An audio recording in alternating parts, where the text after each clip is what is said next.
Monsieur le Président, la Chine est vivement préoccupée par la situation catastrophique en Haïti et est aux côtés de ce peuple touché par une situation tragique. Nous appuyons l'idée de fournir de l'aide à Haïti. Il y a 2 ans, le Conseil de sécurité a autorisé le Kenya à mener une mission multinationale d'appui à la sécurité en Haïti, travaillant aux côtés de pays de la CARICOM pour aider la police haïtienne à améliorer les conditions de sécurité. La Chine se félicite des efforts consentis ces 2 dernières années par ces pays. Cependant, du fait de la défaillance d'un pays bailleur de fonds qui n'a pas respecté ses engagements financiers, la mission s'est vue retardée, n'a pas pu être pleinement déployée et ni exprimer son plein potentiel. Le mandat de la MMAS arrive à expiration le 2 octobre. Nous soutenons la mission, souhaitons qu'elle puisse poursuivre ses fonctions et sommes prêts à étudier tous les arrangements envisageables avec les parties concernées. Dans le même temps, quelles que soient les décisions prises par le Conseil de sécurité pour qu'elles soient efficaces sur le terrain, elle doit reposer sur une étude approfondie, sur des discussions tout aussi poussées et tirer les enseignements des missions passées. Donc, à l'espèce, les enseignements de la MMAS, en tenant compte des points de vue et des préoccupations exprimées par toutes les parties. Malheureusement, le projet de résolution adopté à l'instant ne remplit pas ces conditions. Premièrement, ce projet de résolution est ambigu sur certains points essentiels, plusieurs de fait. Le texte autorise au titre du chapitre 7 de la charte la création d'une nouvelle force de répression des gangs, dotée d'un mandat permettant des opérations militaires robustes indépendantes. Selon le principe qui veut que l'on respecte la souveraineté nationale et que l'on ne s'immisce pas dans les affaires internes, la Chine a toujours fait très attention à l'heure d'invoquer le chapitre 7. Nous pensons que, par responsabilité vis-à-vis du peuple haïtien, les rédacteurs auraient dû commencer par fournir des explications détaillées sur les questions telles que la composition de la force, comment va-t-elle s'acquitter de son mandat, comment définir les règles d'engagement, comment éviter les victimes parmi les civils, comment garantir l'adoption de décisions responsables, comment assurer l'application du principe de responsabilité. C'est ainsi que les membres auraient dû discuter du projet de résolution, mais les rédacteurs n'ont pas fourni d'informations précises sur ces questions, insistant toujours pour dire que le Conseil devrait commencer par adopter la résolution autorisant le groupe des partenaires, établi il y a à peine un mois, à assumer la pleine responsabilité de ces questions. Cette approche signifie carte blanche donnée, il en va de la vie et de la sécurité du peuple haïtien.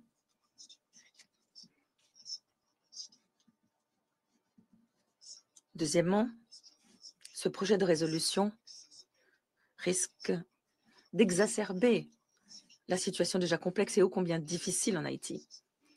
Les multiples crises qui frappent Haïti sont liées les unes aux autres. Les conditions de sécurité ne reflètent que la partie émergée de l'iceberg. Le problème tient dans l'absence d'un gouvernement légitime, un vide en termes de gouvernance nationale et qui fait le lit de la criminalité violente. Actuellement, la transition politique en Haïti ne semble guère avancer. Les gangs sont directement liés à l'élite des milieux d'affaires et autres. Un grand nombre de civils, dont des enfants, ont été recrutés par les gangs. Recourir à une force militaire pour lutter contre la violence par la violence, à ce stade, risque peu d'être couronné de succès, mais pire encore, risquerait de compliquer une situation déjà inextricable. Parallèlement, les gangs sont toujours plus puissants. Nombreux sont ceux qui sont armés aux dents, jusqu'aux dents, un phénomène directement lié au flux d'armes et de munitions incessants dans le pays.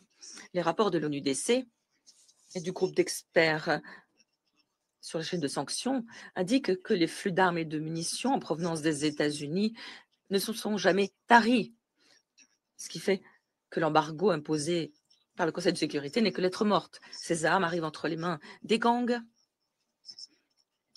et déployer une force pour y faire face risque d'être contre-productif, d'alimenter davantage le trouble et d'exposer les troupes déployées à davantage de risques.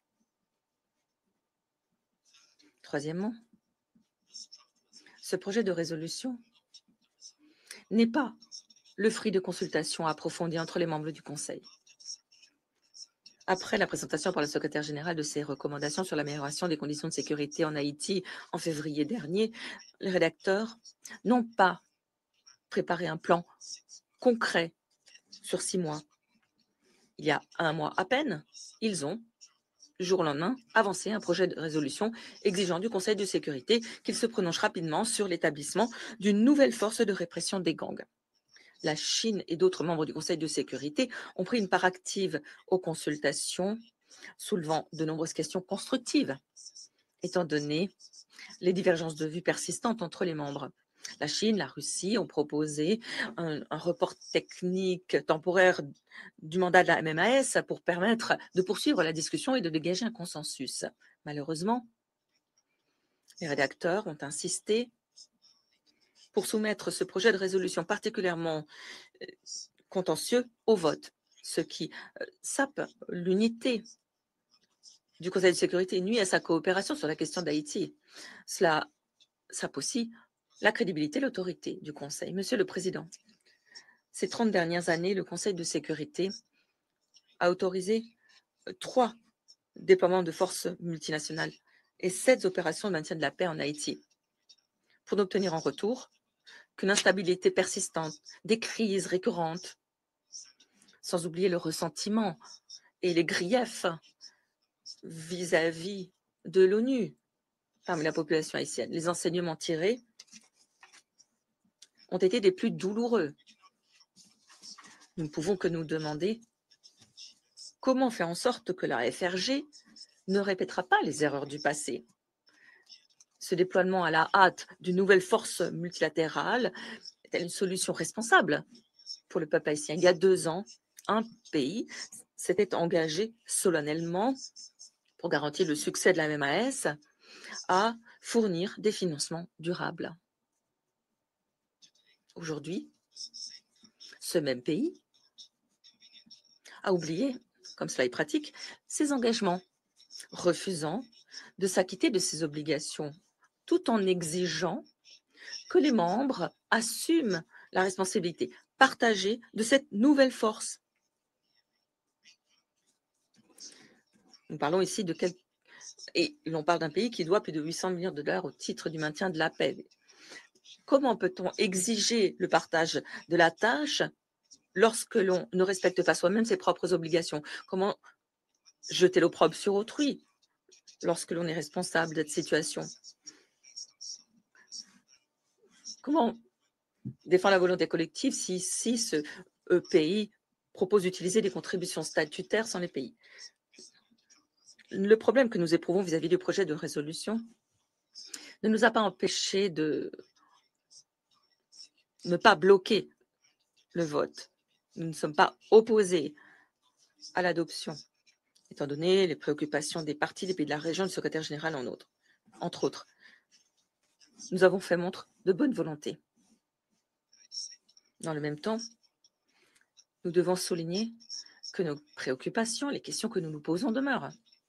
Nous sommes particulièrement inquiets quant aux perspectives de la FRG, ses possibilités d'action. Nous espérons que le Conseil de sécurité suivra de près et contrôlera cette opération pour que des mesures opportunes soient prises en fonction de l'évolution de la situation sur le terrain. En conclusion, je le répète, en dernière analyse, c'est au peuple haïtien lui-même de venir à bout de cette difficulté. Tant que toutes les factions politiques n'auront pas assumé leurs responsabilités, tant que le processus politique n'aura pas progressé et que les partis ne se seront pas engagés en faveur de la stabilité, aucune aide externe ne permettra de régler ces problèmes de fond. Haïti devrait rapidement reprendre le chemin de l'autonomie et du développement prise en main, pilotée par le peuple haïtien. La Chine est prête à continuer de travailler de manière constructive avec la communauté internationale pour aider Haïti à sortir de cette crise le plus tôt possible. Je vous remercie. Je remercie le représentant de la Chine pour son intervention et donne la parole à la Fédération de Russie. Monsieur le Président, la Russie s'est abstenue lors du vote sur le projet de résolution du Conseil américano-panaméen sur la transformation de la MMAS en force de répression des gangs, FRG. Le facteur décisif pour nous a été l'opinion des autorités haïtiennes et des pays de la région qui ont vraiment demandé de ne pas faire obstacle à l'approbation de ce document, son adoption. Cependant, notre avis reste inchangé. On impose à nouveau au Conseil de sécurité une aventure très dangereuse et mal conçue. Permettez-moi de le souligner, nous ne contestons pas la nécessité de prendre des mesures décisives, ce que doit faire la communauté internationale pour lutter contre la criminalité dans ce pays qui a tant souffert, qui, depuis déjà de nombreuses années, se trouve dans une crise extrêmement profonde et demande de l'aide. Mais malheureusement, les instruments internationaux d'aide à Haïti approuvés par le Conseil ne peuvent se vanter d'aucun résultat durable. Et nous avons des raisons de penser que cette nouvelle mission, avec un nouveau nom ronflant, connaîtra exactement le même sort. Il y a 2 ans, nous avons approuvé la création de la MMAS, malgré nos préoccupations que nous avions à l'époque, qui se sont avérées totalement justifiées. Le Kenya et plusieurs pays de la région ont fait preuve de courage et de volonté politique et ont envoyé leurs contingents en Haïti, mais la MMAS, malgré tout, n'a pas pu parvenir à même, ne serait-ce que la moitié du potentiel prévu en raison du fait que les bailleurs de fonds n'aient pas tenu leurs promesses de financement. En sachant qu'il s'agissait de sommes tout à fait négligeables par rapport aux dizaines et centaines de milliards de dollars consacrés par ces mêmes pays à la défense de leurs intérêts dans d'autres régions du monde et également aux livraisons d'armes dans des points chauds et en particulier à l'Ukraine. En raison de sous-financement chronique de la mission, nous n'en sommes arrivés qu'à une dégradation de la situation dans le pays et à l'expansion de l'influence des gangs au-delà des limites de Port-au-Prince. On n'a pas mené une véritable analyse de l'efficacité, des succès et des déficiences de la MMAS. Au-delà, on a lancé une nouvelle idée au Conseil, créer une mission indépendante de contrôle national et international avec un mandat quasi illimité pour le recours à la force contre ceux que l'on veut qualifier du terme vague de gang. Mais on ne comprend absolument pas ni le mécanisme de financement volontaire à long terme pour cette mission, ni les perspectives de recrutement du personnel avec un contingent impressionnant de 5500 personnes qui doivent, je le rappelle, non pas patrouiller les rues et les infrastructures, mais mener une opération utilisant la force contre des gangs armés jusqu'aux dents sur leur territoire. Un problème particulier, c'est la proposition d'utiliser à cette fin le budget ordinaire de l'ONU, alors que l'organisation connaît une crise financière provoquée très largement par les actes irresponsables de son principal contributeur. Compter sur un afflux de financement pour cette nouvelle initiative qui n'existe que sur le papier et n'a pas de base durable, de perspective compréhensible, est au minimum naïf. Je le dirais clairement, si ce contributeur n'a pas tenu ses promesses pour la MMAS, qu'elle a garanti que les choses en iront différemment pour cette nouvelle mission. Les tentatives de notre délégation et d'autres d'obtenir ne serait-ce que quelques explications sur cet aspect et d'autres de cette nouvelle mission ont tout simplement été ignorées au motif que nous n'avions tout simplement pas le temps de discuter. Donc, fallait agir et agir immédiatement.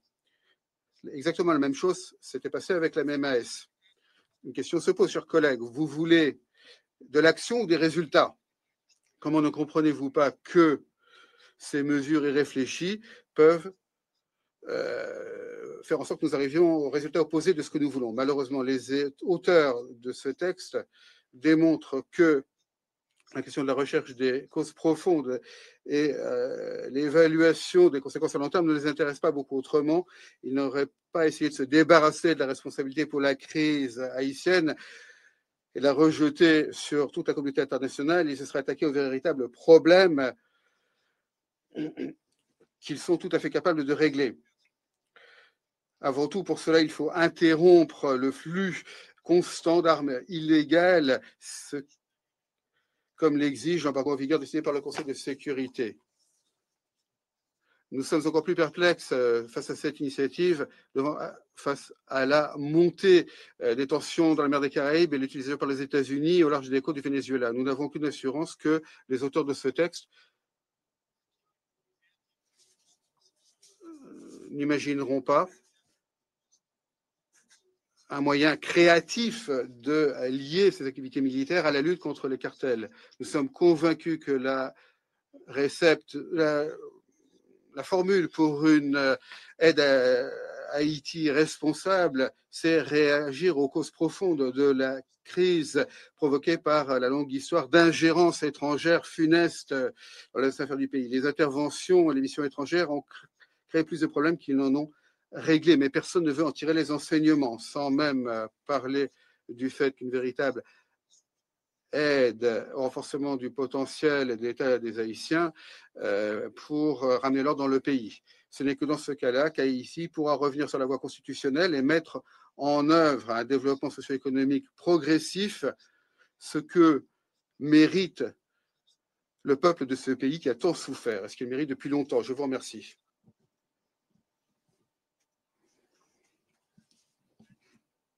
Monsieur le Président, le Pakistan tient à remercier la délégation des États-Unis et la délégation du Panama pour le travail réalisé autour du projet de résolution, pour les efforts consentis afin de rapprocher les positions des uns et des autres. Je tiens aussi à féliciter le secrétaire général pour ses efforts constants sur le dossier haïtien, notamment pour les propositions qu'il a présentées en février de cette année. Le Pakistan n'a eu de cesse de souligner la nécessité pour le Conseil de réfléchir sérieusement aux propositions du secrétaire général sur Haïti, disant que nous étions prêts à travailler de manière constructive avec les autres membres du Conseil pour parvenir à un résultat de consensus de nature à promouvoir la paix et la stabilité en Haïti de manière efficace et durable. Ma délégation a pris part aux négociations sur la base de cette approche de principe. Nous regrettons qu'il n'ait pas été possible de parvenir à un consensus. Monsieur le Président, notre abstention n'enlève en rien à notre engagement, au soutien que nous continuerons d'accorder à Haïti, pas plus qu'aux efforts déployés collectivement pour établir la paix et la stabilité dans le pays. Nous sommes conscients de la nécessité pour le Conseil de prendre les mesures nécessaires pour faire face à la situation humanitaire et sécuritaire gravissime en Haïti. Dans le même temps, nous pensons que nous devions rester au clair quant aux précédentes interventions et tirer les leçons des erreurs du passé pour trouver une solution qui évite le risque d'échec. Aider le peuple haïtien urgemment, protéger notamment les enfants d'Haïti du fléau de la violence des gangs, des réseaux criminels est indéniable. C'est un besoin indéniable. Le projet de résolution propose un ensemble de mandats complexes devant être exécutés dans un environnement difficile, au travers d'un arrangement tout aussi compliqué. Dans ce contexte, nous notons avec regret que la résolution est loin d'être suffisamment claire sur des éléments clés tels que la viabilité des financements, le concept d'opération, les règles d'engagement et les contingents à détacher. Monsieur le Président, nous savons que la question du financement est au cœur de la crise auquel est confrontée la MMAS, qui n'a jamais atteint le niveau des forces autorisées, ce qui a affecté son efficacité.